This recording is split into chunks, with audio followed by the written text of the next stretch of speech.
ಕೇಶ ಅವ್ರೆ, ಏನ್ ಸರ್? ಕಣ್ಣು ಹಾಕೋ ಸಿಕ್ಕಾಪಟ್ಟೆ ಹೊಡಿತಾ ಇದ್ದಾರೆ. ಕೀರ್ತಿ ನೋಡಿದ್ರೆ ಕಣ್ಣು ಹೊಡಿತಾ ಇದೆಯಾ?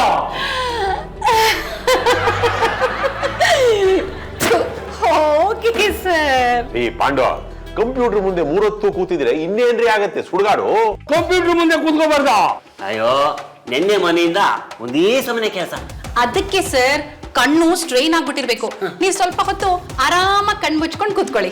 ಆಯ್ತು.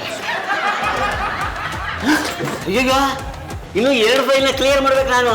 ರೀ ಪಾಂಡವ, ಕೆಲಸ ಮಾಡಿದ್ರಾಯ್ತು, ರೆಸ್ಟ್ ತಗೊಳ್ರಿ ಕೂತ್ಕೊಂಡು. ನೀವ್ ಈ ತಕ್ಷಣ 2 ಫೈಲ್ನ ಕಂಪ್ಲೀಟ್ ಮಾಡ್ಬಿಟ್ರೆ ಬಾಸು ನಿಮ್ ಕೆಲಸ ಮೆಚ್ಕೊಂಡು ನಿಮ್ಮ ಪ್ರಮೋಷನ್ ಕೊಡೋದು ಕನಸಿನ ಮಾತು. ಕಣ್ಣು ಮುಚ್ಕೊಂಡು ಒಳ್ಳೆ ಕನಸು ಕಾಣ್ರಿ. ಸರ್, ಒಳ್ಳೆ ಕನ್ಸು ಹೇಗ್ ಕಾಣೋದು? ಅಯ್ಯೋ, ಎದುರುಗಡೆ ಇರೋದು ನೋಡೋದಕ್ಕೆ ಕಣ್ಣು ಉರಿ ಆಗುತ್ತೆ. ಇನ್ ಕಾನ್ಸಲ್ ಬರೋನ ನೋಡೋದಕ್ಕಾಗುತ್ತಾ? ಕಣ್ಣೂರಿದ್ರೆ ಕನ್ಸಲ್ಲೂ ಕಾಣಿಸಲ್ವಾ? ಸರ್, ನೀವು ಸ್ವಲ್ಪ ಹೊತ್ತು ಆರಾಮಾಗಿ ಕಣ್ಣು ಮುಚ್ಕೊಂಡು ರೆಸ್ಟ್ ಮಾಡಿ. ಆ ಫೈಲ್ನ ನೀವ್ ರೆಡಿ ಮಾಡ್ತೀರಾ? ಎಚ್ಚರ ಆದ್ಮೇಲೆ ನೀವೇ ರೆಡಿ ಮಾಡಿ. ಎಚ್ಚರ ಆದ್ರೆ ಸರಿ, ಆಗದೆ ಇದ್ರೆ ಶ್ರೀಮದ್ ರಮಣ ಗೋವಿಂದ ಗೋವಿಂದ. ಎಷ್ಟಾಯ್ತು? 43 ನಂದು.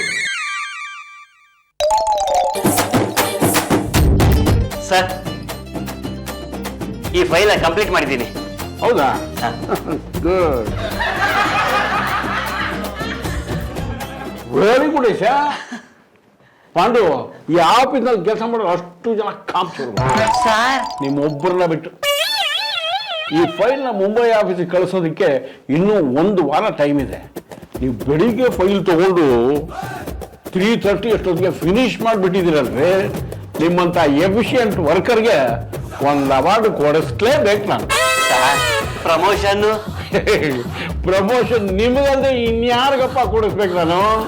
I will recommend it. Sir, thank you sir, thank you, thank you, thank you sir, thank you, thank you, thank you, thank you, thank you, thank you. Pandu sir, sir, thank you sir, thank you, thank you. ಯಾಕ್ರಿ Pandu? Sir, ನನಗೆ promotion ಕೊಡ್ತೀನಿ ಅಂತ ಹೇಳಿದ್ರಲ್ಲ sir, ಅದಕ್ಕೆ. ನಿದ್ದೆ ಮಾಡಿದ promotion ರೇ ಪಾಂಡು, ನಿಮ್ ಕಣ್ಣಿಗೆ ನಾನೇನ್ ಜೋಕರ್ ತರ ಕಾಣಿಸ್ತಾ ಇದ್ದೀನಿ ಅಂದ್ರೆ? ಬಿಗ್ ಬಾಸ್ ಹೇಳಿದ್ರೆ ಯೋಚನೆ ಮಾಡ್ಬೇಕಾಗಿತ್ತು. ಹೇಳಿರೋದು ನಮ್ ಬಾಸ್, ವಾಪ್ಕೊಳ್ಳೇಬೇಕು. ಹೂ ಅಂತ ಯಾವ ಧೈರ್ಯದಲ್ಲಿ ಹೇಳ್ತಾರೆ ಬಿಡಿ ಸರ್. ಅಕ್ಷರ ಬಗ್ಗೆ ಅರ್ಜೆಂಟಿನ ಫೈಲ್ ಆದಷ್ಟು ಬೇಗ ರೆಡಿ ಮಾಡ್ರಿ ಅಂತ ಹೇಳಿದ್ರೆ ಆಫೀಸ್ ಅವರ್ಸ್ ಅಲ್ಲಿ ನಿದ್ದೆ ಮಾಡ್ತೀರಲ್ರಿ, ಇದಕ್ಕೆ ಪ್ರಮೋಷನ್ ಬೇರೆ ಕೇಳ್ತೀರಾ? ನಾಚಿಕೆ ಆಗೋದಿಲ್ವಾ ನಿಮ್ಗೆ? ಸಿಂಗಯ್ಯ, ಇನ್ಮೇಲೆ ಯಾರು ಆಫೀಸ್ ಅವರ್ಸ್ ಅಲ್ಲಿ ನಿದ್ದೆ ಮಾಡಿದ್ರೆ ಎದ್ದೇಳು ಮಂಜುನಾಥ ಹಾಡಾಕ. ಹಾಗಾದ್ರೆ ನಾನು ಪ್ರಮೋಷನ್ ಬಗ್ಗೆ ಕನ್ಸ್ಕೊಂಡಿದ್ದು? ಈ ಆಫೀಸ್ನಲ್ಲಿ ಪ್ರಮೋಷನ್ ನಿಮಗೆ ಕಾಣಿಸೆ? ಪಾಂಡು, ಕೆಲಸ ಕಂಪ್ಲೀಟ್ ಮಾಡ್ರಿ ಅಂತ ಹೇಳಿದ್ರೆ ನಿದ್ದೆ ಮಾಡ್ತೀರಾ, ಎಬ್ಸಿದ್ರೆ ಪ್ರಮೋಷನ್ ಕೇಳ್ತೀರಾ. ಏನ್ರಿ ಆಗಿದೆ ನಿಮ್ಗೆ? ಸರ್, ಪಾಂಡು ಸರು ಕಣ್ಣೂರಿ ಅಂತ ಇದ್ರು. ಅದಕ್ಕೆ ನಾನು ಹೇಳಿದ್ದು ಕೆಲಸಕ್ಕಿಂತ ಆರೋಗ್ಯ ಮುಖ್ಯ ಅಂತ. ರೇ ಪಾಂಡು, ಮೊದಲು ರೆಸ್ಟ್ ಮಾಡ್ರಿ. ಈ 3 ಹೊತ್ತು ಕೆಲಸ ಕೆಲಸ ಅಂತ ಒದ್ದಾಡ್ತಾ ಇದ್ರೆ ಸುಡುಗಾಡ್ ಸೇರ್ಕೋಬೇಕಾಗತ್ತಷ್ಟೇ. ಎಲ್ರು ಗರಂ ಆಗ್ಬಿಟ್ಟವ್ರೆ. ನೀವು ಒಳ್ಳೆ ಮಾತಾಡ್ಲಿಲ್ಲ ಅಂದ್ರೆ ಎಲ್ರು ಸ್ಟ್ರೈಕ್ ಮಾಡ್ಬಿಡ್ತಾರೆ. ಹೌದಾ? ರೀ ಪಾಂಡು, ನಿಮಗೆ ಮೈ ಹುಷಾರಿಲ್ಲ ಅಂತಂದ್ರೆ ಕೆಲಸಕ್ಕೆ ಯಾಕಪ್ಪ ಬರಕ್ ಹೋದ್ರಿ? ಅಲ್ಲ, ಬೆಳಿಗ್ಗೆ ನಾ ಕೆಲಸ ಕೊಟ್ಟಾಗ 1 ಮಾತು ಹೇಳಿದಿದ್ರೆ, ಪವಡಿಸು ಪರಮಾತ್ಮ ಶ್ರೀ ಪಾಂಡುರಂಗ ಅಂತ ಹಾಡು ಹೇಳಿ ಮಲಗಿಸ್ಬಿಡ್ತಿದ್ರ ಸರ್? ರೀ ಪಾಂಡು, ಕಣ್ ಡಾಕ್ಟರ್ ಹತ್ರ ಹೋಗಿ ಟ್ರೀಟ್ಮೆಂಟ್ ತಗೊಂಡು ಮನೆಗೆ ಹೋಗಿ ರೆಸ್ಟ್ ತಗೊಳ್ಳೋದಾನೆ. ಆಫೀಸ್ ಅವರ್ಸಲ್ಲಿ ಯಾಕ್ರಿ ನಿದ್ದೆ ಮಾಡ್ತೀರಾ? ಆಫೀಸ್ ಡೆಕೋರಮ್ ಹಾಳಾಗೋದಿಲ್ವಾ? ಪರವಾಗಿಲ್ಲ ಬಿಡಿ ಸರ್, ಕಣ್ಣು ಉಜ್ಕೊಂಡೆ ಕೆಲಸ ಮಾಡ್ತೀನಿ. ಹಠ ಹಿಡಿಬೇಡ್ರಿ, ಮನೆಗೆ ಹೋಗ್ರಿ. ಮತ್ತೆ ಈ ಫೈಲ್ ಕೊಡಿ ಸರ್, ಇಲ್ಲಿ ಇವ್ರು ಕಂಪ್ಲೀಟ್ ಮಾಡ್ತಾರೆ. ಇವ್ರಿಗೆ ಏನು ಬೇರೆ ಕೆಲಸ ಇಲ್ಲ. ಬನ್ನಿ, ನೀವು ಮನೆಗೆ ಹೋಗಿ ಸರ್, ನಾನು ಇದ್ದೀನಿ. Bye sir. ಪಾಪ ಪಾಂಡು. ಪಾಪ ಪಾಂಡು ಅಲ್ಲ ರೀ, ಪಾಪ ನಮ್ ಬಾಸು. ಈ ಫೈಲ್ ಕಂಪ್ಲೀಟ್ ಮಾಡಿ ತಗೊಂಬಂದು ಕೊಡ್ರಿ. ಸರ್, ಕಾಮ್ ಚೋರ್ ಡೂ ಇಟ್. ಆಯ್ತಾ?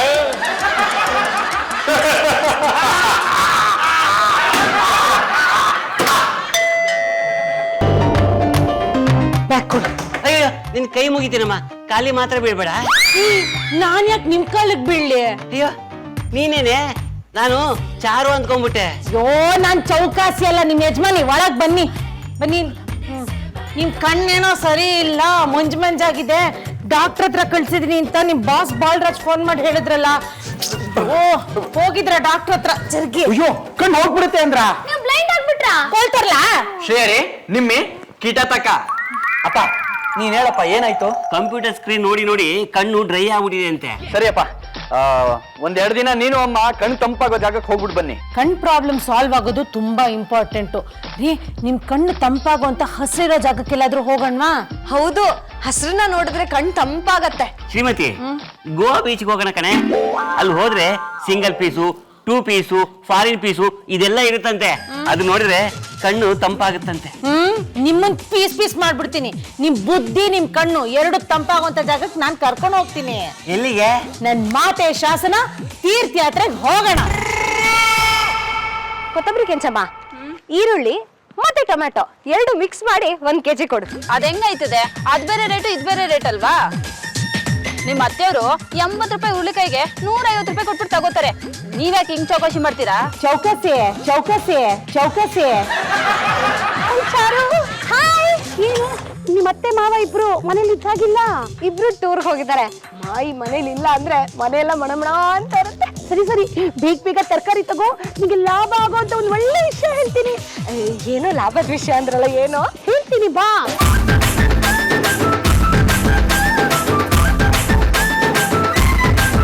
ವೆಲ್ಕಮ್ ಜಯ ಆಂಟಿ. ಜಾಗಿಂಗ್ ಆಯ್ತಾ? ಜಾಗಿಂಗ್ ಅಲ್ಲ, ಶಾಪಿಂಗ್. ಇಷ್ಟೊಂದು ವೆಜಿಟೇಬಲ್ಸ್ ಪರ್ಚೇಸ್ ಮಾಡಿದ್ರಾ? ನಿಮ್ಮ ಅಂಕಲ್ ಬಾಕ್ಸರ್ ಬಲರಾಮ್ಗೆ ದಿನ 2 ಮಣ ಸೊಪ್ಪು ಮೇವು ಹಾಕ್ಬೇಕಲ್ಲ? ಓ, ಬಾಕ್ಸರ್ ಅಂಕಲ್ಗೆ ಮೇವ್ ಹಾಕ್ತೀರಾ? ಹಾಗೆ ಕಲ್ಗಚ್ಚು ಕುಡಿಸ್ಬಿಡಿ. ಶ್ರೀಹರಿ, ನಿಮ್ಮಿಬ್ರು ತಲಹಟ್ಟೆ ಮುಗಿತಾ? ಜಯ ಆಂಟಿ ಹತ್ರ ನಾನೇನೋ ಇಂಪಾರ್ಟೆಂಟ್ ಆಗಿ ಮಾತಾಡ್ಬೇಕು. ರೈಟ್ ಹೇಳಿ. ಚಾರು, ಈ ತರಕಾರಿ ಹತ್ರ ಚೌಕಾಸಿ ಮಾಡಿದ್ರೆ ಎಷ್ಟು ಉಳಿಸ್ತೀಯಾ? ಅಪ್ಪಪ್ಪ ಅಂದ್ರೆ 5 ರಿಂದ 10 ರೂಪಾಯಿ. ಅದೇ ನಾನ್ ಹೇಳೋ ಸ್ಕೀಮ್ ಮಾಡಿದ್ರೆ 1000 ರೂಪಾಯಿ ಹಣ ಉಳಿಸ್ಬೋದು. ಹೌದಾ? ನೀವ್ ಹೇಳಿ. ಹೇಗೋ ನಿಮ್ಮ ಅತ್ತೆ ಮಾವ ಅವಾಗ ಟೂರ್ಗೆ ಹೋಗ್ತಾ ಇರ್ತಾರೆ, ಮನೆ ಖಾಲಿ ಇರುತ್ತೆ, ಅದನ್ನೇ ಲಾಭ ಮಾಡ್ಕೋಬೇಕು. ಹೇಗೆ? ಹಿಂದೆ ಕುತ್ಕೊಂಡು ಹೇಳ್ತೀನಿ. ಕೊಡಗು ಮಂಗಳೂರಲ್ಲೆಲ್ಲ ಹೋಮ್ ಸ್ಟೇ ಅಂತ ಇರುತ್ತೆ. ದಿನಕ್ಕೆ 2 ರಿಂದ 3 ಸಾವಿರ ರೂಪಾಯಿ ಕೊಟ್ರೆ ಊಟ ವಸತಿ ಎಲ್ಲ ಕೊಡ್ತಾರೆ. ಟೂರಿಸ್ಟ್ಗಳು ಬಂದು ಆರಾಮವಾಗಿದ್ದು ಹೋಗ್ತಾರೆ. ಮನೆಗಳಲ್ಲೇ ಹೋಮ್ ಸ್ಟೇ ಮಾಡ್ಬೋದು. ಹೌದಾ? ದಿನಕ್ಕೆ ಇಷ್ಟು ಅಂತ ಹಣ ಕೊಟ್ಬಿಡ್ತಾರೆ. ನಮ್ದೇ ಅಡ್ಗೆ ಅವ್ರಿಗೂ ಆಗತ್ತೆ. ಇದೇ ಲೈಟು, ಇದೇ ಫ್ಯಾನು, ಇದೇ ಮನೆ, ಅದೇ ಫ್ರಿಡ್ಜ್. ಕರೆಕ್ಟ್. ಖರ್ಚು ಏನು ಇರಲ್ಲ. ಬಂದವರು ಅವ್ರ ಅಡ್ಗೆನ ಅವರೇ ಮಾಡ್ಕೊಳ್ಳೋದು ಉಂಟು. ತುಂಬಾ ಚೆನ್ನಾಗಿದೆ. Good concept. ನಮ್ಮ ಹನಮಗಿರಿಲಿ ಹೇಗೂ ಜಾಸ್ತಿ ಸಾಫ್ಟ್ವೇರ್ ಕಂಪ್ನಿಗಳಿದೆ. ಬೇರೆ ಊರುಗಳಿಂದೆಲ್ಲ ಹೆಣ್ಮಕ್ಳು 2-3 ದಿನಕ್ಕೋಸ್ಕರ ಕೆಲ್ಸದ ಮೇಲೆ ಬರ್ತಾ ಇರ್ತಾರೆ. ಅಂತವ್ರಿಗೆ ಹೋಟೆಲ್ ಅಕೊಮಡೇಷನ್ಗಿಂತ ಹೋಮ್ ಸ್ಟೇ ಆದ್ರೆ ಸೇಫ್ಟಿನೂ ಜಾಸ್ತಿ, ಸೆಕ್ಯೂರಿಟಿನೂ ಇರುತ್ತೆ. ಏನಂತೀಯ? Very good idea. ನಾನ್ ಜಾನು ಹತ್ರ ಮಾತಾಡ್ತೀನಿ. ಈಗ ಮಾತಾಡಿ ನನ್ಗೇನು ಅಂತ ತಿಳಿಸು, ಓಕೆನಾ? ಬಾಯ್ ಬಾಯ್. ಜಾನು, ಏನು ಊಟ ಚೆನ್ನಾಗಿತ್ತಾ? ನೀನು ಮಾಡಿರೋ ಅಡ್ಗೆ ಚೆನ್ನಾಗಿಲ್ದೇ ಇರತ್ತ? ನಾವು ತಿನ್ನೋ ಒಂದು ತುತ್ತಲ್ಲಿ ಬೇರೆ ಹತ್ರ ಹಂಚ್ಕೊಡ್ರೆ ಚೆನ್ನಾಗಿರತ್ತಲ್ವಾ? ನೀನ್ ಈ ಮಾತು ಹೇಳ್ತಿದ್ಯಾ? ಹ್ಞೂ ಜಾನು, ನೋಡಿ ನಾವು ಮಾಡೋ ಅಡ್ಗೆನ, ಫುಡ್ನ, ಬ್ರೆಡ್ನ ಬೇರೆ ಹತ್ರ ಹಂಚ್ಕೊಂಡ್ರೆ ತುಂಬಾ ಒಳ್ಳೇದಾಗತ್ತೆ. ಅಂದ್ರೆ ಯಾರೋ ಗೆಸ್ಟ್ ಬರೋ ಸೂಚನೆ ಇದೆ. ಕರೆಕ್ಟ್ ಆಗಿ ಗೆಸ್ ಮಾಡಿದ್ರಿ. ಈ ಪೇಯಿಂಗ್ ಗೆಸ್ಟ್ ತರ ನಮ್ಮನೇನೆ ಯಾಕೆ ಹೋಮ್ ಸ್ಟೇ ಮಾಡ್ಕೋಬಾರ್ದು? ಮಾಯಿ ಮಾವನ್ ರೂಮ್ ನ ರೆಂಟ್ ಕೊಟ್ರೆ 2000 ರೂಪಾಯಿ ಬರುತ್ತೆ ಜಾನು ದಿನಕ್ಕೆ. ಈ ಐಡಿಯಾ ಯಾಕೋ ದುಡ್ಡಿಗೆ ಲಿಂಕ್ ಆಗ್ತಿದೆ. ಹೌದು, ಬಿಟ್ಟಿಯಾಗಿ ಏನು ಕೊಡ್ಬಾರ್ದು. ಬಿಟ್ಟಿಯಾಗಿ ಕೊಟ್ರೆ ಅದಕ್ಕೆ ಬೆಲೆನೇ ಇರೋದಿಲ್ಲ. ಗೆಸ್ಟ್ ಗಳು ಹೋಟೆಲ್ ಅಲ್ಲಿ ಇರೋ ಬದಲು ನಮ್ಮನೇನಲ್ಲೇ ಹೋಮ್ ಸ್ಟೇ ನಲ್ಲಿ ಇರ್ಬೋದಲ್ಲ? Wonderful wonderful. ನಿನ್ ಮದುವೆ ಆಗಿದ್ದಕ್ಕೆ ಸಾರ್ಥಕ ಆಯ್ತು ನೋಡು. ಕರೆಕ್ಟ್. ಎಷ್ಟು ದಿವಸ ಅಂತ ಈ ತರಕಾರಿನಲ್ಲಿ 10 ರೂಪಾಯಿ ಉಳಿಸ್ಬಿಟ್ಟು ಚೌಕಾಸಿ ಮಾಡ್ಲಿ? ಹೋಮ್ ಸ್ಟೇ ಮಾಡಿದ್ರೆ 1000 ರೂಪಾಯಿ ದುಡಿಬಹುದು. ಒಳ್ಳೆ ಐಡಿಯಾ ಆತ್ಗೆ. ನೀವೆಲ್ಲ ಹೇಗಿದ್ರು ನನಗೆ ಕೆಲಸ ಇಲ್ಲ ಅಂತ ಬೈತಿರ್ತೀರಲ್ಲ, ಈ ಐಡಿಯಾ ಎಕ್ಸಿಕ್ಯೂಟ್ ಮಾಡಿದ್ರೆ ನನಗೂ ಒಂದು ಒಳ್ಳೆ ಕೆಲಸ ಆಗತ್ತೆ. ಇಸ್ಕೊಂಡು ಗೆಸ್ಟ್ಗೆ ಸರ್ವ್ ಮಾಡ್ತೀವಿ. ಸರ್ವಿಸ್ ಚಾರ್ಜಸ್ ಅಂತ ಟಿಪ್ಸ್ ತಗೋಬಹುದು. ನೀನು ರೂಮ್ ಬಾಯ್ ಆಗೋ, ನಾನು ಬೇರೆದಾಗ್ತೀನಿ. ಮೇಡಮ್ ಬೇಗ ಮಾಡು, ಗೆಸ್ಟ್ ಬಂದಾಯ್ತು. ವಾಟರ್ ಜಗ್ ನ ಬ್ರಿಂಗ್ ಮಾಡಿ ಕೀಪ್ ಮಾಡಿದ್ರೆ ಎಲ್ಲ ಆಯ್ತು ಅಲ್ವಾ? ಸರಿ, ಬಾ ಬಾ ಬಾ ಬಾ. ಧರಿತ್ರಿ, ಕಂಫರ್ಟಬಲ್ ಆಗಿ 4 ದಿವಸ ನೀನ್ ಇದೇ ಮನೇಲೇ ಇರ್ಬೋದು. ಏನೂ ತೊಂದ್ರೆ ಇಲ್ಲ. ಈ ಮನೆ ನಿಂದೆ ಅಂತ ತಿಳ್ಕೊ. ಶ್ರೀಹರಿ, ನಿಮ್ಮೆ ಇವ್ರಿಗೆ ರೂಮ್ ತೋರಿಸಿ. We are here to serve you, madam. Welcome drink. Thank you. Your sweet name please. Miss Dharitri. Wow, such a good name. ಕ್ಷಮಯಾ ಧರಿತ್ರಿ. ಶ್ರೀಹರಿ, ಪಾನಿಪುರಿ ಕೇಳ್ಬೇಡ ಅವ್ರ ಹತ್ರ. ಪಾನಿಪುರಿನ? ಅಂದ್ರೆ ನಿಮ್ಗೆ ಪಾನಿಪುರಿ ಇಷ್ಟನಾ? ಆಬ್ವಿಯಸ್ಲಿ, ಯಂಗ್ಸ್ಟರ್ಸ್ಗೆಲ್ಲ ಪಾನಿಪುರಿ ಇಷ್ಟ ಆಗ್ಲೇಬೇಕಲ್ವಾ? Super then will add it on the menu. ಅವ್ರ ರೂಮ್ ತೋರಿಸಿ. ಕಮಾಡಿ. This is your room. Enjoy your stay. Thank you. Sweet, ಆ ಹುಡುಗಿ ಇಂಟರ್ವ್ಯೂಗೆ ಅಂತ ಬಂದಿದಾರಲ್ಲ, ಅವ್ರು ಇಲ್ಲಿ ಒಂದು 4 ದಿನ ಇದ್ದು ಅವ್ರು ವಾಪಸ್ ಊರಿಗೆ ಹೋಗ್ತಾರಾ? ಹೌದು ಜಾನು, ಹೋಗ್ತಾರೆ. ಅವ್ರು ಇಲ್ಲಿ ಇರೋಷ್ಟು ದಿವಸ 2,000 ರೂಪಾಯಿ ಚಾರ್ಜ್ ಕೊಡ್ತಾರೆ. ಒಳ್ಳೇದಾಯ್ತು ಸ್ವೀಟು. ಹಂಗ್ ನೋಡಕ್ ಹೋದ್ರೆ ಈ ಭೂಮಿ ಮೇಲೆ ನಾವೆಲ್ಲರೂ ದೇವರ ಗೆಸ್ಟ್ಗಳಲ್ವಾ? ಇದು ಒಂಥರ ಹೋಮ್ ಸ್ಟೇನೆ. ಅನ್ನದ ಋಣ ತೀರಿದ್ಮೇಲೆ ನಾವೆಲ್ಲರೂ ಅಲ್ಲಿಗೆ ಹೋಗ್ಬೇಕು. ಮುತ್ತಿನಂತ ಮಾತು. ಈ ಭೂಮಿ ಮೇಲೆ ನಾವೆಲ್ಲ ಗೆಸ್ಟ್ಗಳೇ ಅಲ್ವಾ? ನಿಮ್ಮನ್ನ ನಾನು ಅಕ್ಕ ಅಂತ ಕರಿಬೋದಾ? ಶೋರ್, ಕರಿಬೋದು. Thank you so much. ನಿಮ್ಗೆ ನಾನು ಅಡ್ಗೆಗೆ ಹೆಲ್ಪ್ ಮಾಡ್ಲಾ? ಖಂಡಿತವಾಗ್ಲೂ ಮಾಡ್ಬೋದು. ನೀವ್ ಹೋಗಿ. ಕನಸಲ್ಲ, ನನ್ಸೆ. ಇದೇನಿದು? ಸದಾ ಬ್ರೆಡ್ ನ ಕಿತ್ಕೊಂಡ್ ಇವ್ರ ಮನೇಲಿ ಘಮ್ ಅಂತ ಉಪ್ಪಿಟ್ಟು ವಾಸನೆ ಬರ್ತಾ ಇದೆ. ಏನಿದು?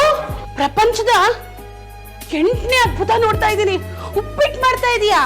ಬ್ರೆಡ್ ಉಪ್ಪಿಟ್ಟು ತಾನೆ? ಅಲ್ಲ, ರವೆ ಉಪ್ಪಿಟ್ಟು, ಬನ್ಸಿ ರವೆ. ಯಾರಮ್ಮ ನೀನು?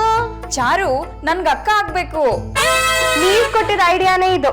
ಹೋಮ್ ಸ್ಟೇಗೆ ಅಂತ ಬಂದಿರೋ ಹುಡುಗಿ ಧರಿತ್ರಿ ಅಂತ ಇವಳ ಹೆಸರು. ಧರಿತ್ರಿ, ಏನಾದ್ರೂ ಹೆಲ್ಪ್ ಬೇಕಾ? ಬೇಡ ಬೇಡ, ನೀವಿಬ್ರು ಮಾತಾಡ್ತಾ ಕುತ್ಕೊಂಡಿರಿ, ನಾನು ಹೋಗಿ ಟಿಫನ್ ತಗೊಂಡ್ ಬರ್ತೀನಿ. Thank you so much. ಒಳ್ಳೆ ರಿಲೀಫು. ಬನ್ನಿ ಕುತ್ಕೊಳ್ಳಿ. ಮತ್ತೆ ಬಲರಾಮ್ ಅಂಕಲ್ ಅಲ್ಲಿ ಕಾಣಿಸ್ತಾನೆ ಇಲ್ಲ? ಉಪ್ಪಿಟ್ಟು ಬಂತು. ಬೊಮ್ಮಾಲಿ. ಉಪ್ಪಿಟ್ಟಂತೂ ಕ್ಲಾಸು. ಅದ್ಯಾವ ಪುಣ್ಯಾತ್ಮ ಉಪ್ಪಿಟ್ಟನ್ನು ಕಂಡುಹಿಡಿದಿದನೋ. ಪ್ರಪಂಚದಲ್ಲಿ ಏನೇ ತಿನ್ನೋ ಐಟಮ್ ಇದ್ರು ಉಪ್ಪಿಟ್ಟು ಮುಂದೆ ಯಾವುದೂ ಇಲ್ಲ ನೋಡು. ಉಪ್ಪಿಟ್ಟೇನೋ ಚೆನ್ನಾಗಿದೆ, ಆದ್ರೆ ಬ್ರೆಡ್ ನ ಬೀಟ್ ಮಾಡೋಂತ ಐಟಮ್ ಈ ಜಗತ್ತಲ್ಲೇ ಇನ್ನೊಂದಿಲ್ಲ. ಚೆನ್ನಾಗಿ ಮಾಡಿದ್ಯಾ. ಅರೆ, ಕಾಫಿನ ನೀನ್ ಮಾಡೋ ಅಷ್ಟೇ ಚೆನ್ನಾಗಿ ಮಾಡಿದಾಳೆ. ಡಿಕಾಕ್ಷನ್ ಅಂತಾನೆ ಹಾಕಿದ್ದು. ನಿಮಿಡಮ್ಮಿ, ಮಸಾಲೆ ದೋಸೆ ಎಷ್ಟೇ ಗರ್ಗರಿಯಾಗಿ ಬಂದ್ರು ಅದ್ರ ಕ್ರೆಡಿಟ್ ಹೋಗೋದು ಹಿಟ್ ರುಬ್ಬಿರೋ ಗ್ರೈಂಡರ್ಗೆ. ಆಂಟಿ, ನಿಮ್ ಮನೇಲಿ ಯಾರ್ಯಾರು ಇದ್ದೀರಾ? ನಾನು ನನ್ ಗಂಡ ಅಷ್ಟೇ. ಇವರೆಲ್ಲರೂ ನನ್ನ ಜಾಗಿಂಗ್ ಜಯ ಅಂತ ರೇಗಿಸ್ತಾ ಇರ್ತಾರೆ. ಪಾಂಡು ಅಂಕಲ್ಗೆ ನೀವ್ ಗರ್ಲ್ ಫ್ರೆಂಡ್ ಅಂತ ಶ್ರೀಹರಿ ಹೇಳ್ತಿದ್ದ.